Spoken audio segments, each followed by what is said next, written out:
And Deficio was talking a little bit about letting the Lissandra through. Lucian has been banned. I still think we're going to see first pick Kindred here. I actually disagree with Deficio on letting the Lissandra through. I think it was too good at allowing H2K to play a fast and loose game that it would force Fnatic to first rotate the Lissandra. And that's a situation where you've given away a lot of your pacing in the pick and ban phase, and unless you can get such a favorable top matchup that it can win you the game, then it's a big risk in pick and bans if you don't over-prioritize it. And is not picking Maokai or Siva or Kindred a big risk this game? If the trend is to be believed, it'll be Kindred first pick. Now is where the steals come in. This is what the analyst desk was alluding to. Yeah. Take some picks away from your opponent that are also powerful, and it's not the ones we were expecting. But the problem is there are still other picks available here. We have not seen Poppy prioritized in this draft at all this series, but she is still there as a top-tier top laner. And Fnatic have gone all in on saying, okay, Odo, what have you got? What have you got for us top lane? And with the Trundle being picked up as well, Civ is still on the table for Forgiven if he wants it, but it depends what type of composition they want to build here. And now H2K kind of discussing this one. I mean, it's definitely taken away one of those picks that Odo has played in this entire series, but what's for certain is they pick up the first Kindred once again. Where does the cookie crumble? 15 seconds left on the clock. Again, serious faces for H2K. It's got to be Braum here. Vander can take away the Braum. You can either go Braum or Alistair. What do H2K want to go with it? I mean, the Trundle has been locked in as the support here, but you don't want to show too much more unless you're that confident in the Rise. Wow. It can be a flex. I'm not expecting it to be. I'm expecting it to be mid for Ryu here. Hide the top lane for H2K. Hide the support for now. Fnatic, what are they going to bring out? They're looking at jungle. Graves has been the pick this entire series. Yeah, I mean, that's been like, what, their second rotation every single game? Graves, Ezreal now coming out. 100% correct, young Padawan. Graves has been picked second rotation for Fnatic every game. Fantastic. Apart from that game with a first rotation Ezreal. So, yeah, waiting on those last two pickups from H2K. Braum would be fine. I mean, at this point, Fnatic are in such a familiar position. They have an Ezreal locked in. Now how scaling is that mid lane pick? Into Rise, where do you go? Do you go early game, put Febiven on something that is all or nothing to win this game? Or do you bank on scaling once again? Try and play something like the Kassadin and play a more passive game. It's so tough because H2K have shown in the last two games they can play early, they can dive, and they can do it coordinated. So if Fnatic go for that risk, it's going to be a challenge. With 3 seconds left on the clock, the champions that will get locked in for H2K include Poppy and Braum. No real surprises. But the Kassadin game, keep in mind, was the game with the Lissandra in, with the fast comp that wanted to fight very quickly. In this situation, H2K, yes, they have decent fight potential. They have the Braum, they have Poppy, they have Corki, these tools that are okay earlier into the game, looking at fights, but it is not the same setup as an Alistair, a Lissandra, that kind of setup. And I mean, there's no spell shield this time for Febi's Cassio, but I think that's a riskier pick than perhaps they need to go for. Yeah, but what are the other options here? Because Azir's been taken off the table, there's no Zed, and then if you're really looking for an outplay champion who can literally just 1v5 the game and make that star outplay which wins the game, Cassiopeia would be the pick, but we just had an entire game of Fnatic not being able to make that work. Really? Ooh. It's not locked in yet. It's not locked in yet. I don't like to talk about hovers until it is locked in. And with 2 seconds left on the clock, a collective sigh as Fnatic bank on the lane, neutralizer Orianna, and they're going for late. Yeah, they're going for later in the game, but look at what they have though. Maokai, Orianna, Graves. If that combo hits, you win the game in a later game team fight. But man, the collective just sigh, the deflation. We have three playmakers. It was like Ori. But no, Ori can make those big plays late game as well, especially with Maokai into the mix. But Fnatic are basically making the statement that we're going to go late, and we're going to make better decisions than you, H2K, and we're going to out-team fight you. That is the first Orianna on the LCS stage all year long for Febiven.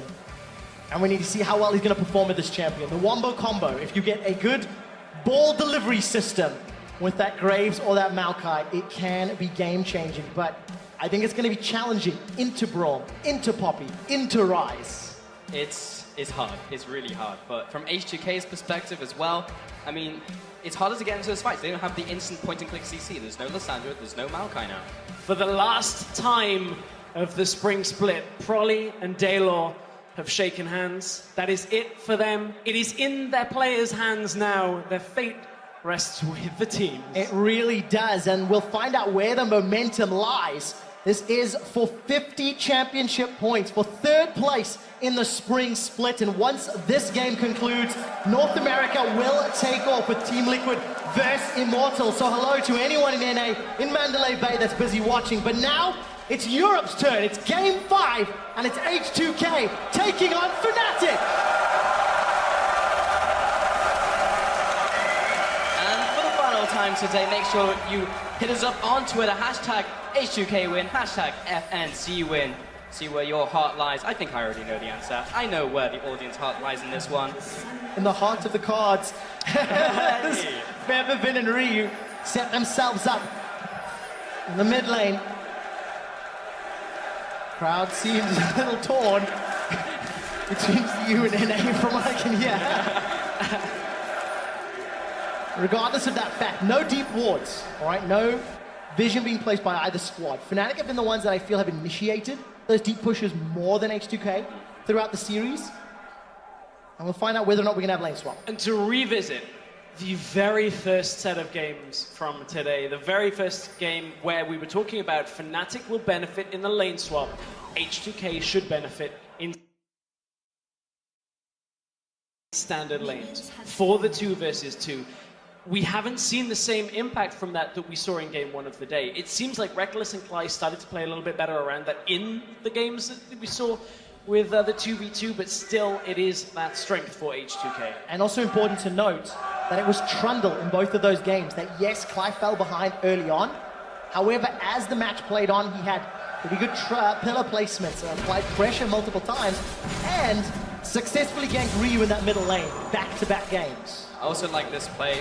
When you have Maokai in the side lane, it means that you can set up the sapling preemptively. It used to be 120, which is when you place them down, then you can do it earlier. Now that those have been buffed up. Just helping Spirit for his early clear. Yeah, good guy Gamsu gets Spirit out on the map a little bit faster on, and look at what he's doing with it. Spirit is heading down to the bottom jungle, looking for Jankos, who should be on his red buff right now. We're about to have a smite up. He's got the timing perfectly down, but Jankos, he doesn't know Spirit's here. Q goes down, but you're right, there's no smite war, and Spirit's dragging it back towards him. The patience meter is going down, and it's going to come down to auto attack. There's the burst. Spirit, he secures it, and now he goes after Jankos. He's going to be backing away. I mean, he's not going to get help from the mid lane, and he literally can't. And Spirit shoves Jankos out of his own jungle. Oh man, that could prove to be crucial there, because Spirit pushes Jankos so far away. Neither one had smite, so nobody could really take advantage of the early invade off that, but still, that is a big win for Spirit. It all comes from that initial sapling onto the Wolves. The 3 saplings, now it's going to allow Spirit to control the bottom side jungle. We'll drop back for his blue at some point. And of course with Jankos playing the day and night champion, the Lamb and the Wolf. He's had 2 games where he was a Wolf and he was eaten alive, and 2 games where he turned himself into the Lamb and got destroyed. Which one will it be today? Already under pressure from Spirit, Fnatic. Let's find out how they play these Australian lanes. Cly actually moved into the jungle to place a ward on that red buff, so we'll see if there's information provided. Like, this is just so smart. Like, this is a play they've literally thought about. It's like, this is exactly how we plan it. Cly, you do this at this time, and then you go for this invade with Maokai. So well thought out. And having something in the bank for Game 5 of this series, knowing it comes down to this game, is incredibly good to flare up your opponent. And at this point, look at how this plays out for Jankos. He had the Mark of the Kindred on the enemy camp that he can't invade on, so Spirit goes, okay, I'm going to take that. Now there's a ward on this red buff, allows Spirit to know that Jankos wasn't making a very fast play. Vander's going to come and try and ward up just to see if he can spot Spirit out on the way through, but Spirit pulls back away, and now he's looking for mid lane. But again, the warding from Fnatic is just enough to hold this. Spirit's already done, and he's got the information that he's getting out here. H2K are way behind the play. Now they'll see where Spirit is, but they cannot afford to go aggressive on it. 5 games in a row where Jankos first picks Kindred and is the same blue-red delineation. That preparation coming into game 5 could be reading their opponents throughout the previous 4 matches. And the other point from this is now Jankos has been 3-buffed because he can't afford to go into the bottom side jungle without mid and bot pushing, which luckily for him now they are. They were not initially as he headed up into the top side jungle, but look at how Ryze is. Febby now needs to push Ryze back slightly, but Poppy is going to push in towards the Maokai. The problem is to group on that blue buff is very risky this early on. You can see Jankos just goes, okay guys, I can't get it. I'm going to have to retreat to my jungle and look to farm this up off smaller camps. Spirit is so far ahead right now. Jankos will be getting level 4 after this, but Spirit is like a full half level ahead, if not a little bit more. And you can see the gold difference as well just between the two junglers because he managed to get that. And looking towards the bottom lane now, in that one-on-one. Talked about the Poppy and haven't seen it at all prioritized in this series so far, but Odoamne finally picking this champion up. And I feel like Odoamne can do more by himself in this game as well with that pick. But I think the interesting thing is we haven't actually seen it from Odo in playoffs. He played it in the regular season, 3 games, 2 wins on it. And we always thought it was a particularly strong champion for Odo. It gives him a lot of flexibility, tankiness, damage, the ability to skirmish pretty well. Now we're finally seeing it in the last game for H2K of the spring split. Is it going to be enough? Because Gamsu fell behind drastically in the last game. He also put so much faith on the right pick as well in the middle lane, and now that's been picked up. There's a slight CS advantage to Feldman, but it's really negligible at this point. And also that lane is just going to neutralize as well, so we just have to see what it does later on into this game, but right now that's just a farming frenzy. Yeah, both of those champions are going to do very well once they become activated in the mid to late game, but also both somewhat reliant on the rest of their team, you know? Either setting up for a good shockwave for Febby or providing enough threat to allow Ryu to run circles around his opponent. I think that's Jankos' first mark of the Kindred, and he's immediately going to make his way up top towards Fly. King of First Blood, is he back? Well, Fly is dropping low. Jankos, he gets the flash, so we're close. Oh. Looping around, there's a ward as well. I think they might die for this one. There's a teleport available for Odoamne. He's already started to channel it. They're looking for Reckless and Clyde. There's no flash for Clyde. But Spirit is very close. They need to pull the trigger. They need to do it right now. Odoamne goes in, slams Clyde against the wall. Spirit now comes into the fight. Jankos, you're going to use the dance barrels to get away. First blood to Odoamne in this 5th game. Now Spirit looking to back away, and that's a clean first blood. Oh, Febby's here though. This could be scary. Shockwave is available, but a lot of people are still very healthy. Febby's only got a chalice, not enough AP to work with, and that was a well-coordinated dive from H2K. And it's all coordinated from the fact that Gamsu used his teleport a little while ago to get down back to the bottom lane. And, you know, we were looking at H2K and the way that they went aggressive in the early games against Origin in the semi-final series. They were very patient, but over-patient at setting up dives. They took too long, and I was worried that that was going to be the same thing, but the problem was Fnatic couldn't group the people in the top side in order to counteract that. H2K managed to get the initial dive off, and you can see Odo was here in plenty of time just to get this gank off. Look, Gamsu, nothing he can do on the bottom side. Mid lane is still running up, no real options there, much better out of H2K, even if it was a little slow. But as you said, Gamsu, nothing you can really do in that situation. Feldman was also being chased up by Ryu. I kind of feel like Feldman going up though caught H2K a little by surprise. I'm not sure if there was a communication breakdown because they definitely could have collapsed on him as Ryu was coming in as well, but he just kind of strolled through the entire team. He's like, what's up? And he's going to go to the town. Yeah, I think at this point they were just looking at... Again? Oh, it feels so bad. Oh, man. Props to Spirit. Spirit's just all over this red buff. I mean, you look at that, I think they were just respecting Febby's shockwave a little too much. Right now, at this point in the game, he doesn't have damage. He's got Chalice. But they certainly didn't want to stack on the ball. Support or combat. Do it. Fight. Chomp. Cheating. Winter's Bite. Reckless is coming to back up Fly. Fella comes down as Vander stands behind. Jankos gets away. Not true 1v1 support, but I think it'll still count for it. Was lingering there behind Ryu, but no real threat to go in. And you know, you talked about Spirit and how well he's playing around that red buff in jungle. Spirit has shown multiple times this year just how big his backpack can be when he decides to show up and when he decides to perform at his best. IEM World Championship comes to mind as the most impressive for the year, I feel, of those Lee Sin games over the course of the few days. And now we need to see if we can channel some of that performance into this Graves game. Yeah, he was like, I've seen MXG from that tournament. I'll try and do the same thing here. And so far, he's just done so well in the early game. He's just definitely straight up counter jungled and out jungled Jankos. And I mean, the meta right now in the jungle favors what Spirit wants to do. Coming in through the first week of playoffs, you know, he was ranked 1 when you look at the CSD. Not that it's overly important for junglers, but when Spirit starts eclipsing people pretty handily in the early game, it adds up. It really puts pressure on Jankos to make plays elsewhere. Yeah, and you can see the rest of H2K making a play on the tower. That will even out the towers. So top and bottom are now down, one apiece. Evens out the gold as well. And that will realign H2K to temporary 100 gold leaders. Because that means so much as we get to 10 minutes of the game. They got an extra ward out. That's it. That's it. I've been warning, actually very effectively, slightly more than Fnatic throughout most of the games. And Ryu will be gifted the first blue buff. So lane's going to start swapping around and realigning, while Forgiven's also going to pick the package up. Yeah, he's again gunning for that Triforce, and because he's not mid lane, he doesn't really need to go Hex Drink. He's going straight up to that top lane. Double pings come out from both teams, so they're aware of where Forgiven he's going to, and should be able to collect this wave. Yeah, he's probably going to lose like 1 minion, but he's good to go. No, not even that 1 minion. But look at what Fnatic have recognized here. As they move up with their duo lane and they hear the package get picked up, that's a big sign that if they hold the 2v2 on the top lane, Reckless and Cly are going to get double TP'd on. Ryu and Odo are going to show up. It's not quite available for Odo, but if they had stayed there, it would have been.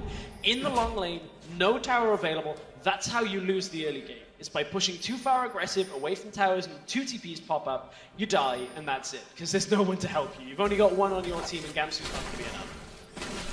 Clearing up his crab as well. That's another mark for Kindred that's being denied. But Jankos is looking towards the Herald himself, and over the water he'll help him. It should be an easy take. Killer coming out from Cly. Exploratory. Yeah. Okay. It was actually quite distracting because I was focusing on the Herald and all of a sudden a pillar of ice comes up. But regardless, Clyde has access to the ultimate. Subjugate is available. Flash and Exhaust going to be so important against Kindred Poppy Rise when somebody gets in their faces. Vander, no Exhaust this time around. But it's much less of a threat because nobody really wants to get in the faces of H2K if you're on the squad. Also a reminder, this is another game where H2K double TP versus only 1 TP from Fnatic, something to keep track of as the game goes on. And what that has meant, in a completely direct sense, is that Reckless just sat top for like a minute, doing nothing, because he was waiting for the wave to push towards him, because he can't step further forward. As soon as he goes in, there comes the double TP, he's going to get ended. But now it's pushing towards him, he can clear it. This gives Odo the freedom to push bottom lane at the same time. Ryu just pushing out the mid lane real quick with extra power, and should be good to go. Odo on lane, in the bottom lane as well, and this 1-on-1 how the jungler's doing. Jankos, haven't really seen much from him at the moment. Only 6 stacks on the Devourer so far, only 1 stack on this passive. Yeah, not as effective as he's been throughout some of the games. But you're taking stock of all these different items. You know, Gamsu's got such a good CS advantage over Odo. This Cly will run away from Vander, but then the opposite is true when you look at Forgiven and Reckless. Yeah. You know, really big differences between the respective players. Ryu's looking for further, then the shockwave comes out, but nothing really further comes from that. And again, I'm just getting a bit too excited. It's game 5 with that 3rd place title on the line. You're looking at a Ryzen and Orianna at 12 minutes in. Yeah. Lots of damage, guys. Their like kill potential is like 50%. It's like you can't kill someone from like anything above that. But yeah, fighting over wards currently, and should be Clyde taking that one away. There you go. But they do know that the pink ward is there now. Just placing this defensive vision. Even from like games like this, you can see how the mentality of the team is from where the wards are being placed. Fnatic right now is just like, I'm going to place this pink ward down, and this will even give me vision and knowledge because we know that someone's going to be there at some point. Yeah, Fnatic have had to concede a lot of their own topside jungle here just because of how this matchup is played out. They obviously don't have top tower, so they lose a lot of the ability to play here. Spirit, ooh, careful. Jankos actually smites that one away, gets himself another passive stack, which I think will potentially be important as both these teams are still very even. It's only 13 minutes in. Yeah, only 13 minutes in, but look at this gap that is in the bottom lane. 139 to 97. Reckless is heavily getting outflanked, and he has to, always step back. Can never really be pushed up against Forgiven here, and Forgiven is just going to utilize that, to his absolute strength. They've got a third of his turret health down already. Classic H2K. Chip away at the turret, people respond, then you back away, just rinse and repeat in a different lane, and then eventually you come back, and that's how it's all set up for you to take another one. Spirit, 3 out of 3 red buffs in this game, but how much does that really matter? Because Jankos has been able to achieve more on the rest of the map. I think it did somewhat unlock Gamsu, at the very least. That sort of pressure down bottom. So if Gamsu has a pivotal teleport, then I think you can go hashtag yes. Yeah, you can. But yeah. Until we see the Spirit Gamsu impact, it is just at the cost of controlling your own quadrant of the jungle. Oh, you've got to tie Febby into that, though. The shockwave of the advance is going to be what realistically is going to win team fights for Fnatic if they can hit it. Dragon goes down, and you can see Fnatic. That's the first Dragon that they've taken first in a game here in this series. So, that was a lot of firsts. See if Fnatic will be the first of 3 wins in this best of 5. I mean, somebody has to be. Yeah. There's a 50% chance of that. Just saying. So that was play-by-play level commentary there, Stress. I expected it. It was. I meant it sarcastically. I'm throwing you under the bus. Yeah. Slash S. Well, gentlemen, we talked about the big CS difference between Reckless and Forgiven. Not only is Reckless on a slow-scaling champion in terms of the item build, doing Cull as well, and his opponent, Forgiven, is completely that Trinity Force. So there is just such a staggering difference between what those two can do impacting the game. And, you know, with this blue buff losing some patience, just delays reuse of Forgiven. Yank got some buffs in this game, man. Oh, it's not again. Oh, no, Dragon's in Okay. All right. I freaked out for a second there. That actually, I thought it was dead, and I think they did too. Anyway, Vander going into the top lane, flying Reckless, they know he's there. But still pushing up, and this is the rinse and repeat play. They go back up to top lane, get a bit more damage there, and now Yankees is coming in, so they have the numbers advantage, and they should be able to get some more damage on this tower. The problem is Reckless can't ult here because Braum just puts his shield up, so there's no real way of clearing this wave of minions without Ori being here, and look, Fly steps up, gets cleared out. There's the minion wave down, but again, it's a third of the health gone. Every single time. And now that's so low, Forgiven's probably just trying to take pot shots at it with the Sheen proc as well, when the next minion wave comes in. And Fnatic don't have a way to instantly clear out that wave before it hits tower, because True Drop Barrage not going to cut it against Braum. Ryu's already in the jungle, teleport's not available, so if anything were to happen, he was relatively close by. Tower will be knocked over uncontested by Fnatic, and they're starting to lose further ground in the top quadrant of the jungle. I like this though, they preemptively moved to mid lane to see if they could maybe siege against that tower, because Ryu was heading up, and maybe try and trade targets, even though it's inefficient, is better than nothing. But Ryu went back to the mid lane time, and the top tower died too fast, so they couldn't even respond. Couldn't even respond at that point. Fnatic, is that going to be the tagline with these last 3 games? Couldn't even respond, because it has all been H2K. I'm so happy you mentioned that, because for anybody that has potentially just joined us in Game 5, Fnatic were given all the time in the world to respond in Games 1 and 2, because H2K were not aggressive. Yeah. Because H2K played very passive.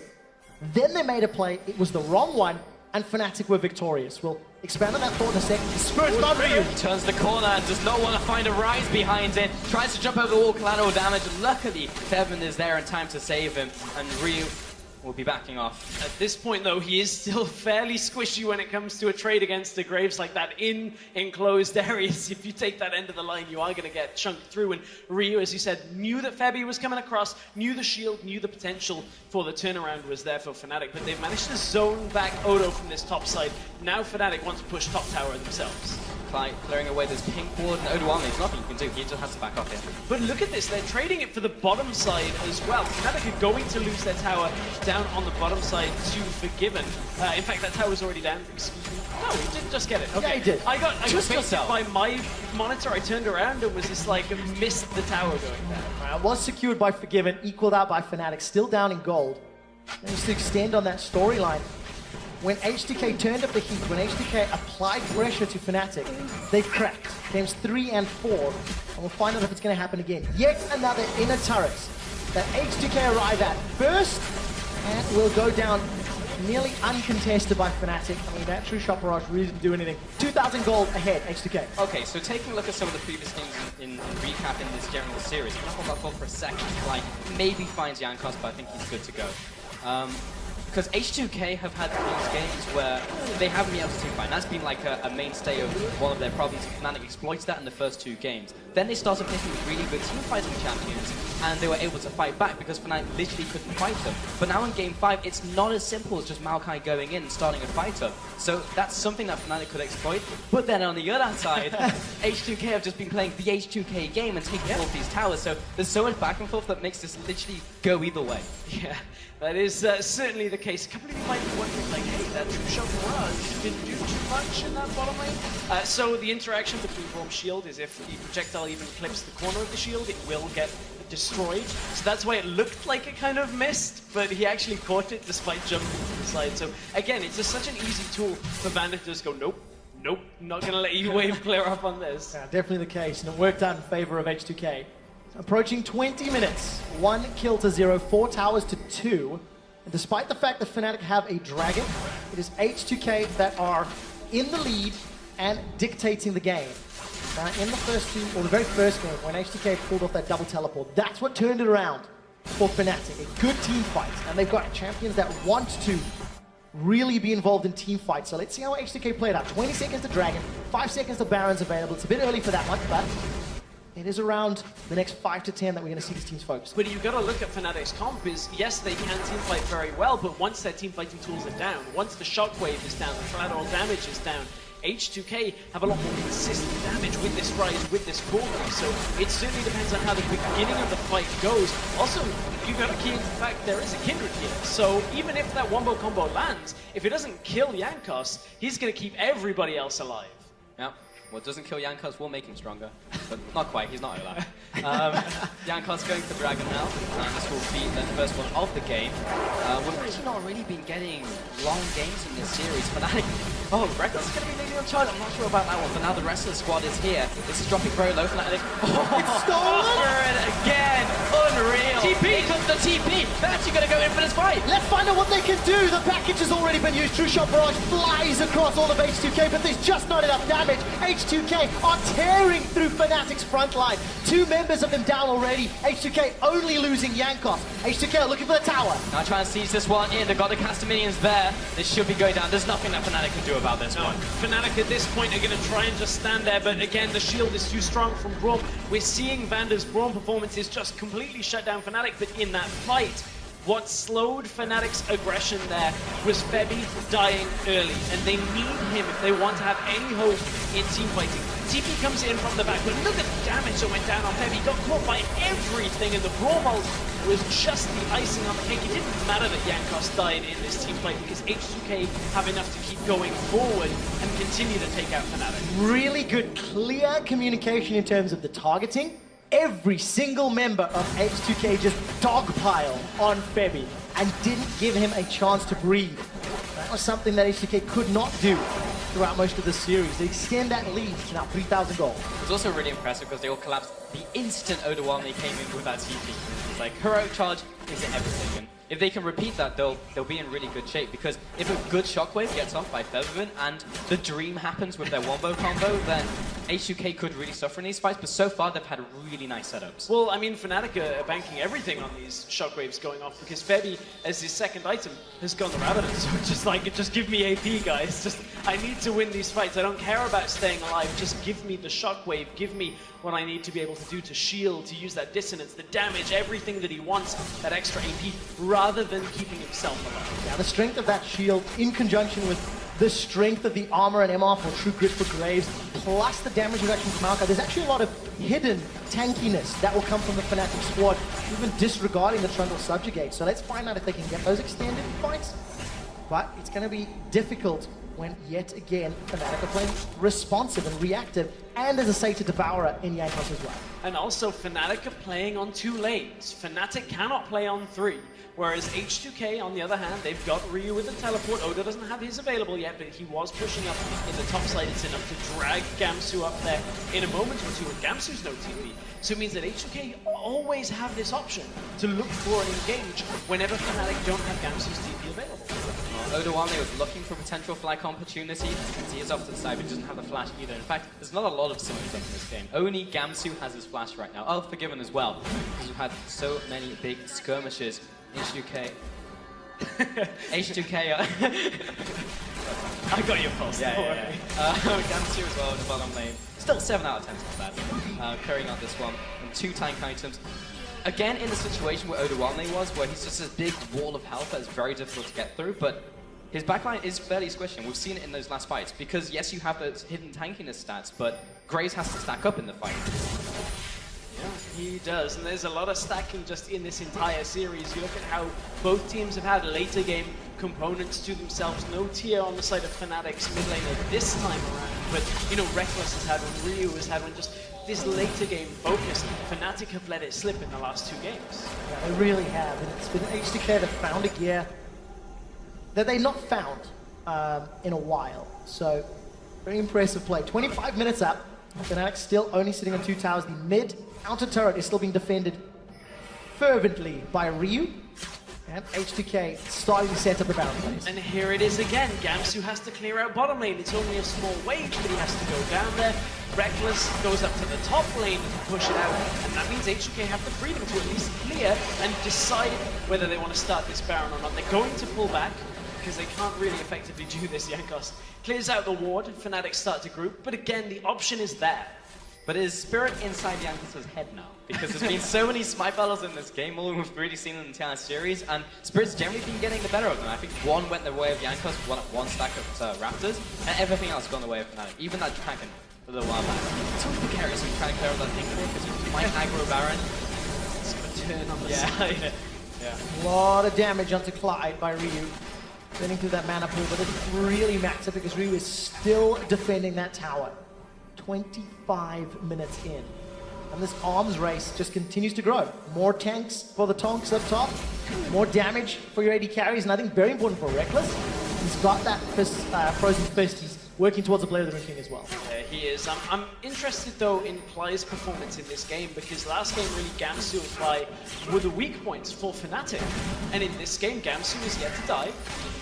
Ply has had a much better game this time. He's been constantly looking to put himself in the firing line by going over aggressive on an Alistair. This time he just puts a pillar up from a distance. Yeah. He's able to then facilitate the poke that comes from Reckless. And Fnatic possibly could, you know, look to take some kind of skirmish, but the problem is they're behind. And H2K are trying to compound this advantage they've got from having 5 towers up. They have a good lead in this game to just constantly carry Fnatic around the map until at some point H2K go for the Baron, and then it's on that smite wall. Or on that smite wall. It's funny as well because H2K actually put a lot of bans towards Fly in the first game, and the first couple games with Brom and Alistair, but that's Trundle. He's been performing really well. When he was not on Trundle, he performed worse. So it's just interesting how he's turned up in this game with a different champion. And also gives you some insight into what your opponents, what H2K felt their opponents were strong at, you know? It tells you ban 2 make Fly uncomfortable, and Fnatic going, well, we're expecting that, so that's why they practice the Trundle. Spirit takes a big chunk of damage here from Forgiven Vander.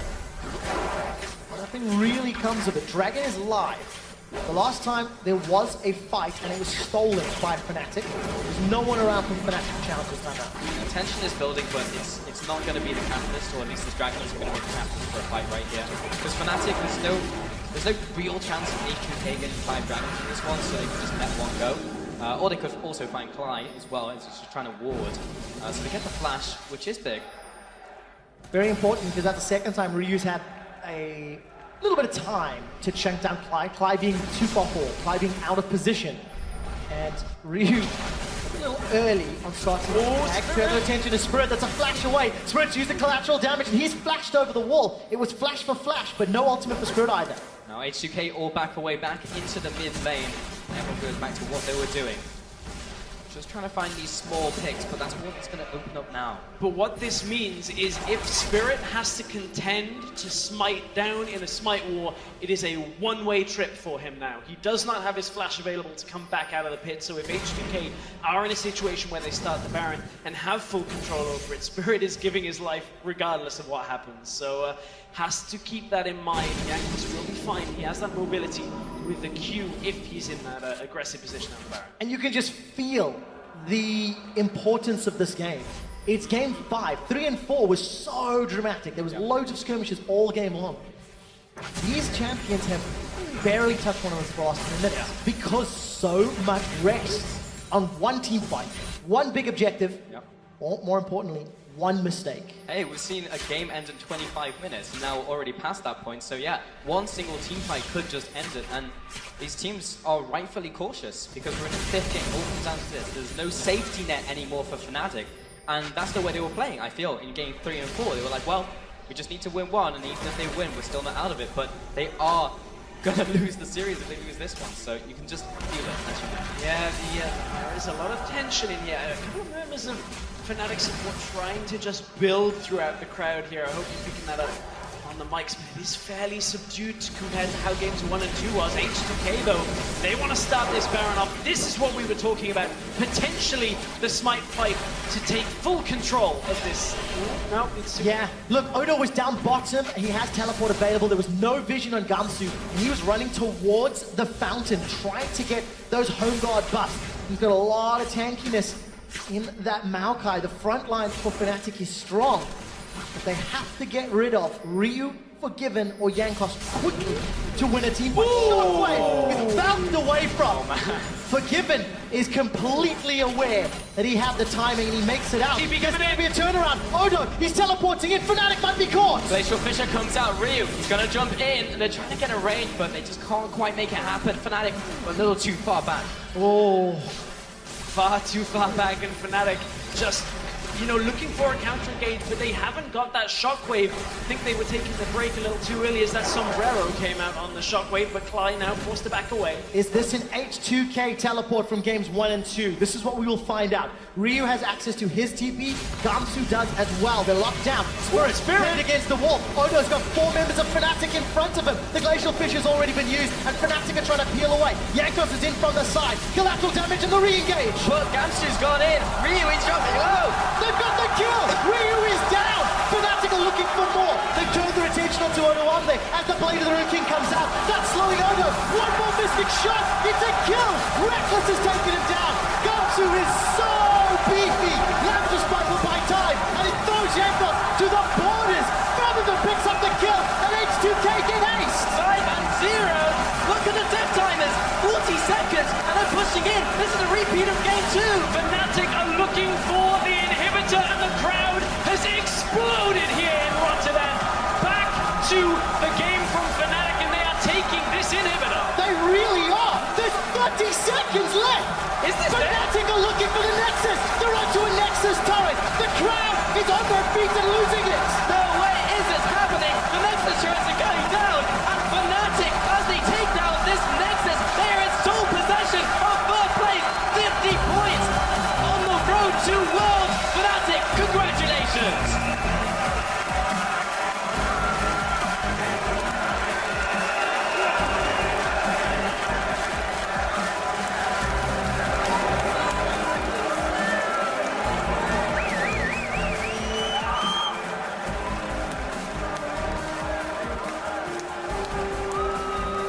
And for another game this series, blink and you miss it. H2K looked for the teleports, did not find it, and got punished for overreaching. Not only punished, but Fnatic just went through like a freight train. Mid-outer was still standing before that fight, and Fnatic took that, took inner, inhib, and the Nexus.